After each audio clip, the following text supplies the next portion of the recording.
진실탐사그룹 셜록 이명선 기자와 함께 뉴스 쟁점들 살펴보겠습니다. 어서 오십시오. 네, 셜록 이명선입니다. 아침에 굉장히 어렵게 이 SBS 방송국을 오셨군요. 아, 예, 또 갑자기 접촉사고가 나가지고 네, 아주 정신이 없습니다. 운전을 하시진 않잖아요. 네, 택시 기사분하고 같이 가다가 갑자기 사고 설명을 하고 있네요. 차선 변경하다가 좀 사고가 났습니다. 아이고. 네, 빗길이어가지고 미끄러웠던 것 같아요. 아, 이 얘기를 제가 해드리는 이유는 이 시간 해가 뜨기 직전에 빗길 운전이 굉장히 위험하거든요. 네. 예, 많은 운전자분들이 있으실 텐데 주의하시기 바라고. 건강은 괜찮아요? 아, 그럼요.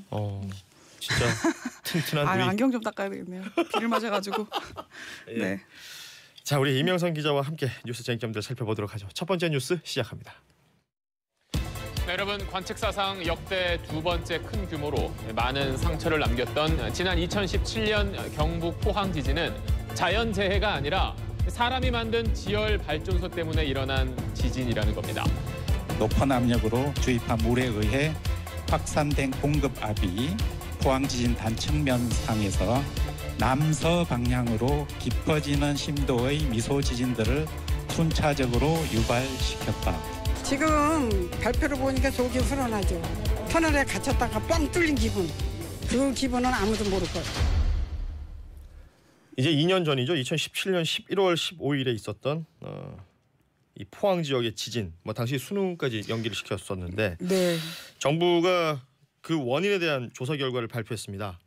한번 살펴볼까요? 네, 진짜 수능 시험까지 연계했었는데 이게 인재였다는 겁니다.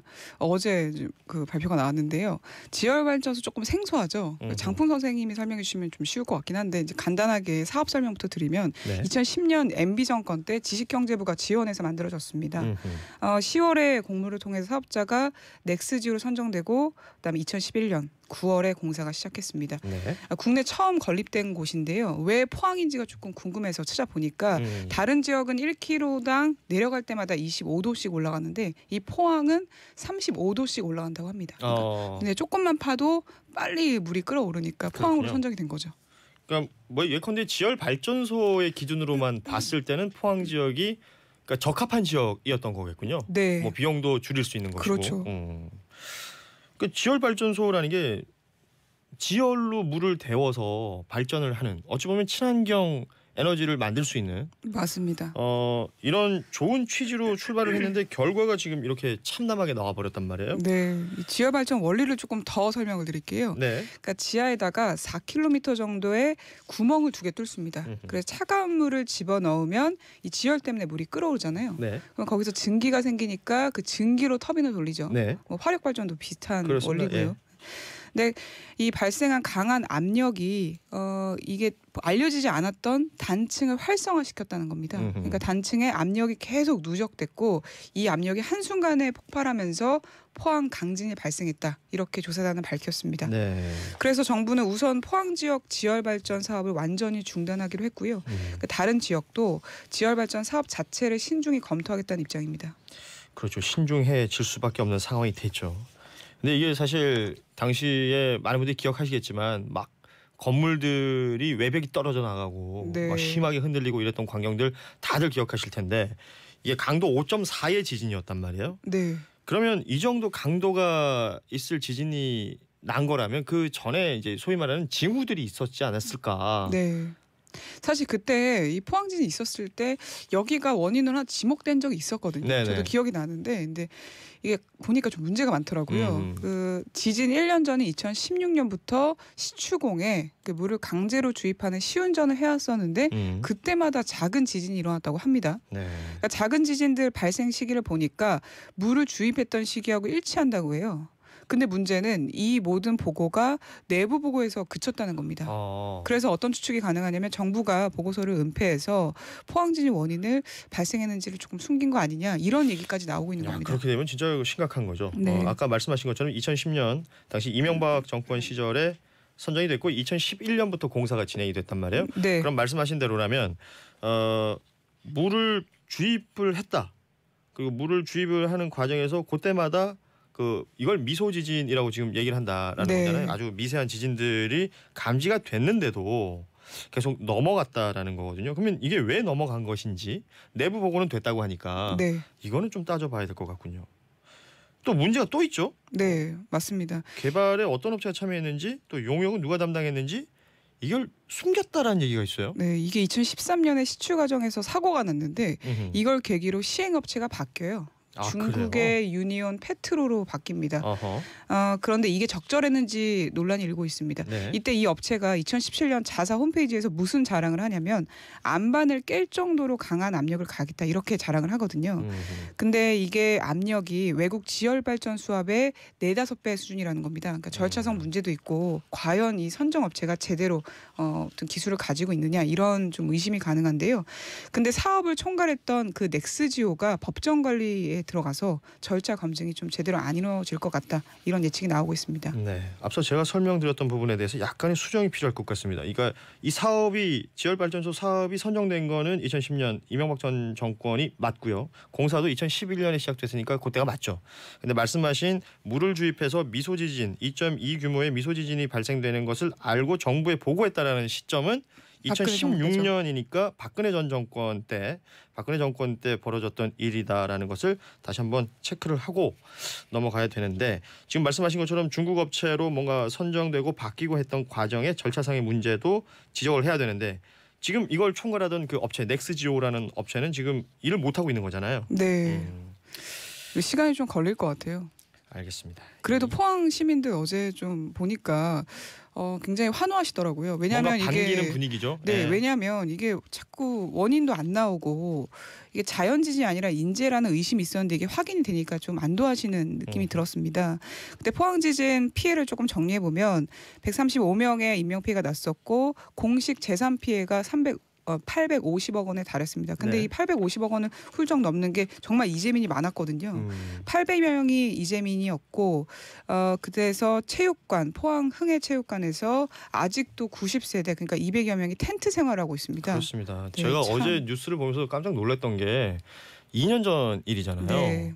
그런데 그 흥해체육관에는 아직도 그 텐트가 그대로 있더군요. 맞습니다. 이게 겨울에 추웠는데 이거 어떻게 어. 지내셨나 모르겠어요. 그러니까 우리가 그 2년 동안 우리는 네. 크게 관심을 갖지 못하고 지냈던 거예요. 그런데 당시 그 지진 피해를 입었던 이재민들은 그 2년 동안 하루도 잊지 않으셨을 거 아닙니까? 그렇습니다. 예, 그거에 대한 원인이 이렇게 밝혀졌다는 부분에 대해서 환영하는 목소리가 있더라고요. 네, 예. 그래서 이제 포항 시민이 50만 명 정도가 되는데 위자료가 1인당 100만 원 정도 된다 해도 5천억 원이고 200만 원씩 만약에 책정이 되면 1조 원대 소송도 가능해진 겁니다. 그렇습니다. 여기에 또 정신적 뭐 위자료라든지 여러 가지 소송을 또 준비할 수도 있는 상황이기 때문에 이 소송이 얼마나 또 대규모가 될지 큰 규모가 될지는 지켜봐야 할 것으로 보입니다.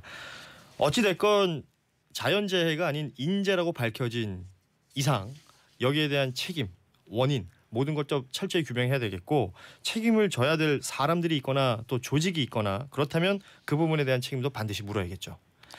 자, 2년 전에 발생했던 포항 지진 그 원인에 대한 정부 발표에 대해서 살펴봤습니다. 다음 뉴스입니다. 입대 연기가 결정된 승리에 대해 마약 투약 의혹이 추가로 불거져 경찰이 조사에 나섰습니다.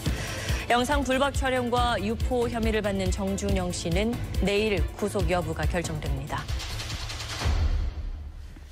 자, 버닝썬 이야기입니다. 병무청이 일단은 그 빅뱅의 승리 이승현 씨의 입영을 연기하기로 결정을 했죠. 네, 맞습니다. 6월 24일까지 입대일을 연기하게 됐습니다. 군인의 경우에는 민간인과 달라서 군검찰이나 헌병대에서 수사를 받는 원칙이 적용되거든요. 그런데 연기 신청이 받아들여지면서 하여튼 경찰 수사가 한층 속도가 붙을 것 같습니다. 일단은 그 원래 3월 25일 입대 예정이었었는데 석 달 정도 밀렸으니까 그 사이에 또 수사를 더 촘촘히 해야 되는 것도 맞는 거예요. 어찌 보면. 예. 자, 근데 경찰이 가수 승리 씨의 마약 투약 정황에 대해서 수사를 하고 있다. 이게 음성 반응이 나오지 않았었나요? 네, 앞서서 했었는데 음성 반응이 나왔죠. 근데 작년에 마약을 투약했다 이런 관계자 진술이 또 나와서 며칠 전에 비공개로 불러서 추궁했다고 했습니다. 네. 근데 경찰 수사에서 승리는 거짓말 탐지기 조사도 받겠다. 나는 억울하다. 마약 투약 없다. 이런 의혹을 강하게 지금 부인하고 있는 상황입니다. 그리고 경찰은 승리가 버닝썬 클럽의 미성년자 출입 사건 무마를 했던 그 건에 개입했는지도 수사를 하고 있는데요. 조만간 그래서 다시 부르겠다 이렇게 밝혔습니다. 자, 그러면 이건 약간의 좀 보충 설명이 필요할 것 같아요. 마약 수사라는 것의 그 특징상 그러니까 지금 뭔가 체크를 해서 나오지 않더라도 이게 어떤 혐의가 있는 사람을 불러들인 다음에 그 사람의 입을 통해서 이게 워낙에 뭐 점조직처럼 있기 때문에 그 사람 입을 통해서 또 다른 사람의 혐의를 짚어내고 하는 그런 수사 기법을 많이 사용한다고 하는데 그렇죠. 그러니까 승리 씨에 대해서 누군가가 얘기한 게 있다라는 거잖아요. 네, 맞습니다. 그리고 애나라는 그 MD 유통책이 잡혔잖아요. 네. 마약 양성 반응도 나왔고 그러면은 그 조직적인 망이 또 밝혀질 수 있겠죠. 네. 지금 버닝썬 관계자들 중에 뭐 이 마약 혐의 때문에 지금 뭐 잡혀 들어간 사람이 지금 40명 수준이라고 하니까 어디까지 벌어지게 될지 이건 또 봐야 되는 문제고 승리 씨에 대한 이 마약 투약 혐의도 경찰이 수사 의지가 있으니까 이 부분도 좀 기다려 봐야 할 것으로 보입니다. 뭐 승리 씨는 또 지금 억울하다고 얘기하고 있는 상황이니까요. 네. 예. 자, 그런 가운데 정준영 씨의 구속 여부는 오늘 판가름이 나겠죠? 네, 오늘 판가름이 나고요. 그리고 정준영 씨와 함께 버닝썬 이사 장모 씨에 대한 영장 심사도 함께 진행될 예정입니다. 그리고 더불어서 지금 이문호 씨가 그 영장 신청이 기각이 됐었죠. 그래서 경찰은 보강 수사를 해서 마약 혐의로 구속 영장을 다시 한번 신청하겠다 밝혔습니다. 네. 그리고 뭐 빅뱅 그리고 승리 씨의 소속사였던 이제는 뭐 전속 계약이 해지가 됐으니까 YG 엔터테인먼트 세무 조사를 어제 했더군요. 네, 이 YG 엔터테인먼트가 받고 있는 의혹은 개별 소비세 탈루인데요. 저도 지나가면서 많이 봤는데 이 서교동 클럽의 러브 시그널이라고 있습니다. 네. 여기가 유흥업소로 운영되고 있는데도 일반 음식점으로 등록했다는 겁니다. 그러면 세금 비율이 달라지거든요. 완전히 달라지죠. 일반 음식점은 요금의 10%를 부가가치세로 내는데 유흥업소는 거기에다가 교육세 3%를 더 내야 되는데 그거를 부담하지 않았을 수도 있다. 이런 의혹으로 지금 수사에 들어간 거고요. 그리고 더불어서 빅뱅의 또 다른 멤버 탑이 또 의혹의 중심에 섰습니다. 평균보다 3배가량 많은 병가를 쓴 것으로 확인돼서 병가 특혜 논란에 휩싸인 상황입니다. 정말 조용한 날이 없네요. 빅뱅이 바람잘 날이 없군요. 예. 버닝썬 관련된 수사 소식 살펴봤고 다음 뉴스 이어가죠. 이른바 청담동 주식 부자 이희진 씨의 부모를 숨지게 한 혐의를 받는 피의자 김모 씨가 구속됐습니다. 김 씨는 중국으로 달아난 이들 가운데 한 명이 우발적으로 벌인 일이라며 자신은 억울하다고 주장했습니다. 범행 후 3주 동안 뭐 하고 계셨습니까? 내가 안 죽였습니다. 억울합니다. 일명 청담동 주식 부자 이희진 씨의 부모를 살해한 혐의를 받고 있는 피의자가 구속이 됐고 조금 전에 들었던 목소리는 바로 그 피의자의 목소리인데 혐의를 전면 부인한 거죠. 네, 제가 안 죽였습니다. 억울합니다. 들으셨죠? 그렇게 얘기를 했고요. 어떤 얘기를 했냐면 집에 침입해서 피해자들을 제압하려고 했는데 피해자들이 저항을 하니까 네. 같이 옆에 있었던 그 중국으로 도망간 공범 중에 한 명이 이 씨의 아버지를 둔기를 휘둘렀고 이 씨 어머니 목을 졸라서 죽었다. 그러니까 우발적으로 일어난 일이다. 나는 죽이지 않았다. 이렇게 얘기를 하고 있는 겁니다. 그리고 묵비권을 행사하고 있는데요. 근데 경찰은 좀 다르게 보고 있습니다. 이 중국으로 달아난 점을 이용해서 공범들이요. 예. 공범에게 죄를 뒤집어 씌우고 이 같은 진술을 했을 가능성이 크다 보고 모든 있으니까. 가능성을 예. 열어두고 수사를 하고 있습니다. 그리고 저번에 시간이 없어서 못 전해드렸는데 네. 이 피해자가 이 씨 동생으로 위장해서 그러니까 마치 가족인 것처럼 위장해서 이 씨 어머니 카카오톡으로 뭐 문자를 보냈다 뭐 이런 얘기가 있었거든요. 근데 그걸 넘어서서 어머니 행세를 한 걸 넘어서서 이 씨 동생을 한 식당으로 불러서 만난 것으로 드러났다 이렇게 보도가 나왔거든요. 그러니까 이미 숨진 이희진 씨의 어머니인 척하면서 어머니의 전화기로 그 이희진 씨의 동생을 불러낸 거죠. 네, 그래서 만났다는 겁니다. 그래서 뭐 사업 얘기를 했다고 하는데 근데 추가 범행을 계획한 거 아니냐 이렇게 경찰은 의심하고 있습니다. 이게 하나하나 보면 볼수록 좀 의혹들이 제법 많이 보이거든요. 네. 이 부분들 어떻게 또 밝혀지게 될까요? 그리고 중국으로 지금 이미 도망간 이 공범 3명 뭐 국제적인 공조를 한다고 하는데 이 사람들을 찾아내야 제대로 된 수사가 또 되지 않을까라는 맞습니다. 생각이 현재는 드는군요. 칭다오에 갔다고 전해지고 있죠. 네. 자, 다음 뉴스는 정치권 소식인데 자유한국당을 빼고 여야 사당이 합의했던 이 선거제도 개편안 패스트트랙 처리하고 관련해서 바른미래당이 사실은 어찌 보면 캐스팅 보트를 쥐고 있는 건데 여기가 굉장히 시끄러워요 지금. 맞습니다. 그 내부에서 찬성파하고 반대파 사이에 경론이 이어지고 있기 때문인데요. 네. 그러니까 일부 의원은 고위공직자 범죄수사처 그러니까 공수처죠. 공수처법이나 검경수사권 조정법에 대한 정교한 조정이 필요하다. 그리고 당론도 확정되지 않았으니까 개혁 법안이 패스트트랙 지정에 아주 극렬하게 반대하는 의견을 내고 있습니다. 근데 그리고 선거법도 마찬가지고요. 네. 그리고 선거법과 개혁 법안의 패스트트랙 이거를 찬성하는 입장도 있는데요. 최종 결정을 당 지도부에 위임하자 이런 의견을 낸 의원들도 상당수 있거든요. 그러니까 정말 격론이 벌어지고 있는 상황입니다. 그렇군요. 그래서 29명의 현역 의원 중에 24명이 참석해서 어제 대화를 나눴는데 4시간 40분 동안 격론을 벌였지만 끝내 합의를 도출하지 못했습니다. 여기 주목받는 사람이 한 분 있죠.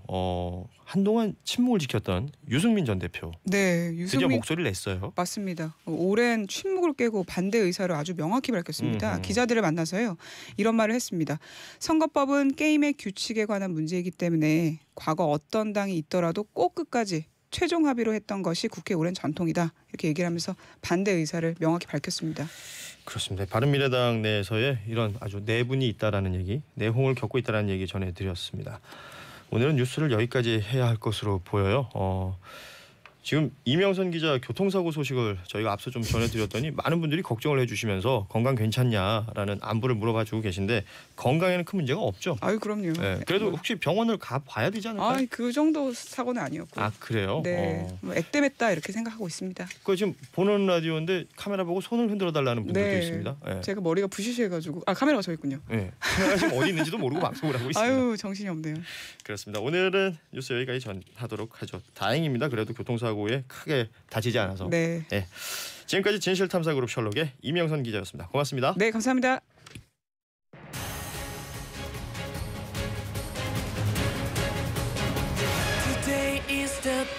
투데이 오늘 뉴스가 될 장소 인물 이슈